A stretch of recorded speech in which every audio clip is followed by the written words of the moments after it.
Adnan water tank लाए हैं खास एंटी बैक्टीरियल वाटर टैंक्स, जिससे आपको मिले शुद्ध पानी हमेशा। Adnan water tank, safe and healthy water storage solution. अस्सलाम वालेकुम नाज़रीन, आइए नज़र डालते हैं देश की राजधानी नई दिल्ली और उत्तर प्रदेश से कुछ खास खबरों पर। दिल्ली के मुख्यमंत्री अरविंद केजरीवाल ने प्रधानमंत्री नरेंद्र मोदी को खत लिखते हुए उनका धन्यवाद किया है।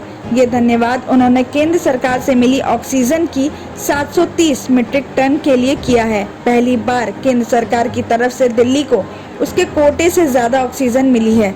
केजरीवाल ने अपने पत्र में लिखा है कि दिल्ली में कई दिनों से ऑक्सीजन की भारी कमी चल रही है और दिल्ली को 700 टन ऑक्सीजन डेली की जरूरत है। हम लगातार केंद्र सरकार से रिक्वेस्ट कर रहे थे कि इतनी ऑक्सीजन हमें दी जाए, लेकिन अब पहली बार दिल्ली को 730 टन ऑक्सीजन मिली है। मैं दिल्ली के लोगों की तरफ से दिल से आपका आभार व्यक्त करता हूँ। आपसे रिक्वेस्ट है कि कम से कम इतनी ऑक्सीजन दिल्ली को डेली जरूर दिलवाई जाए और इसमें कोई कटौती ना की जाए। पूरी दिल्ली इसके लिए आपकी आभारी रहेगी।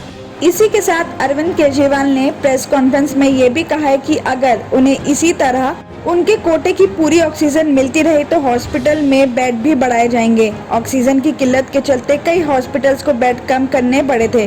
केजरीवाल का कहना है कि उन्हें कई हॉस्पिटल ने कहा है कि अगर ऑक्सीजन की सप्लाई ऐसे ही सही से होती रहेगी तो वो अपने यहाँ और बेड्स बढ़ा सकते हैं। उन्होंने केंद्र से हाथ जोड़कर ये रिक्वेस्ट किया है कि अब रोजाना इतनी ही सप्लाई हो ऑक्सीजन की।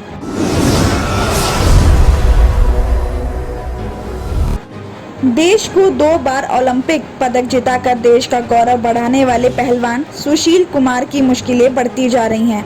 आपको बता दें कि मंगलवार देर रात छत्रसाल स्टेडियम की पार्किंग में पहलवानों के 2 ग्रुप्स के बीच हुए बवाल में एक पहलवान की मौत हो गई है। पुलिस सूत्रों के मुताबिक सारा विवाद मॉडल टाउन के एक फ्लैट को लेकर बताया जा रहा है। फ्लैट सुशील पहलवान का बताया जा रहा है। जूनियर नेशनल चैंपियन और उभरता हुआ पहलवान सागर अपने दोस्तों के साथ इस फ्लैट में रह रहा था। फ्लैट के कुछ किराए को लेकर सागर और सुशील की कुछ बात चल रही थी। आरोप है कि मंगलवार देर रात को 5 से 6 गाड़ियों में भरकर 20 से 25 लड़के मॉडल 2 के फ्लैट में पहुंचे। वहां सागर, उसके दोस्त सोनू, अमित और भी दोस्तों को जबरदस्ती उठाकर छत्रसाल स्टेडियम लाया गया। वहां सभी को लाठी डंडों से बुरी तरह पीटा गया। इसी दौरान कुछ लड़कों ने हवा में फायरिंग भी की। हमले में सागर, अमित, सोनू बुरी तरह जख्मी हो गए थे। स्टेडियम से किसी ने गोली चलने और झगड़े की आवाज सुन के पुलिस को कॉल किया, जिसके बाद आरोपी अपनी अपनी गाड़ियां वहीं छोड़कर फरार हो गए थे। इस घटना के बाद सुशील ने सागर और उसके दोस्तों की पिटाई की बात से साफ इनकार कर दिया था। हॉस्पिटल में सागर की मौत हो गई। सोनू और अमित का अभी भी इलाज चल रहा है। सोनू एक गैंगस्टर का करीबी भी बताया जा रहा है। उस पर हत्या और लूटपाट का भी मामला दर्ज है। मामले की जांच कर रहे पुलिस अधिकारियों का कहना है कि क्राइम टीम और एफएसएल की टीम को मौके से अहम सुराग हाथ लगे थे। इसके अलावा सीसीटीवी कैमरों से सुराग मिले हैं। उसी के आधार पर पुलिस सुशील और उसके साथियों की तलाश कर रही है। हालांकि पुलिस अधिकारी मामले में कुछ भी खुलकर बोलने के लिए तैयार नहीं है, लेकिन माना जा रहा है कि इस मामले में सुशील की मुश्किलें बढ़ रही हैं और सुशील का मोबाइल भी लगातार बंद आ रहा है। इसी वजह से सुशील ने खुद को अंडरग्राउंड भी कर लिया है।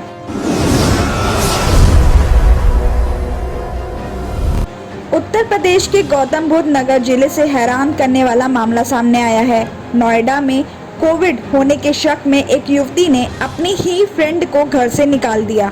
बीमार हालत में भटकती युवती को किसी ने नोएडा सेक्टर 30 के जिला हॉस्पिटल में एडमिट करवा दिया था, जहां वो ठीक भी हो गई है, लेकिन रहने की जगह ना मिलने की वजह से काफी परेशान है।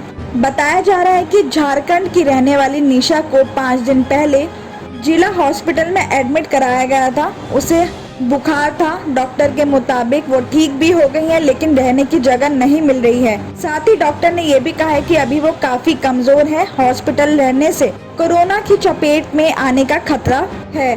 वहीं निशा ने बताया कि वो झारखंड के रांची की रहने वाली है। लगभग 2 महीने पहले अपनी फ्रेंड के पास आई थी।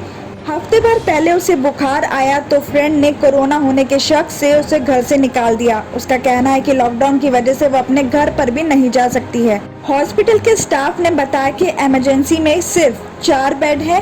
पेशेंट के ठीक होने के बाद हॉस्पिटल में नहीं रख सकते हैं। इसलिए उन्होंने इस प्रॉब्लम को सॉल्यूशन के लिए सेक्टर 20 के कोतवाली पुलिस को जानकारी भी दी है। हालांकि शाम तक पुलिस की ओर से कोई जवाब नहीं आया।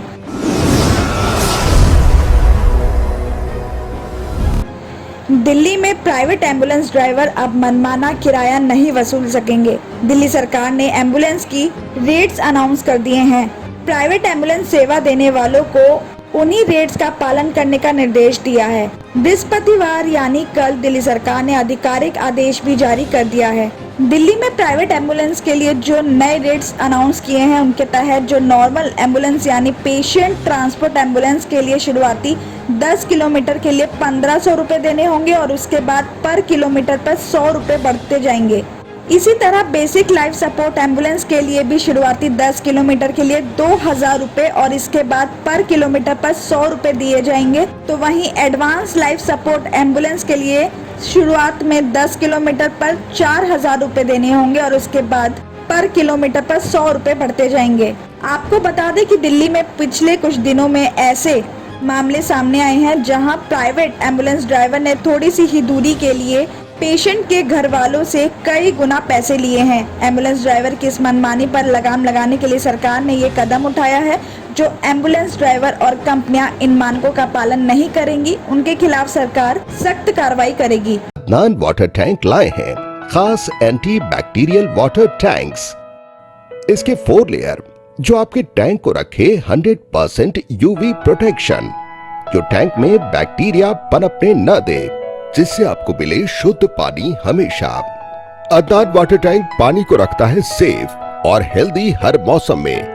अदनान वाटर टैंक्स ने प्रदूषण और जरासीम से पानी को बचाने के लिए थ्रेडिंग लॉक लिड सिस्टम की शुरुआत की है। Adnan heavy duty water tank को इसके गुणवत्ता, मजबूती, टिकाऊ और खूबसूरती के लिए भारत भर में पसंद किया गया है। अदनान वाटर टैंक अपने ग्राहकों को 100% संतुष्टि प्रदान कर रहा है और ये हमें बताता है कि भारत के कई हिस्सों से जुड़ा हुआ है। Adnan water tank, safe and healthy water storage solution.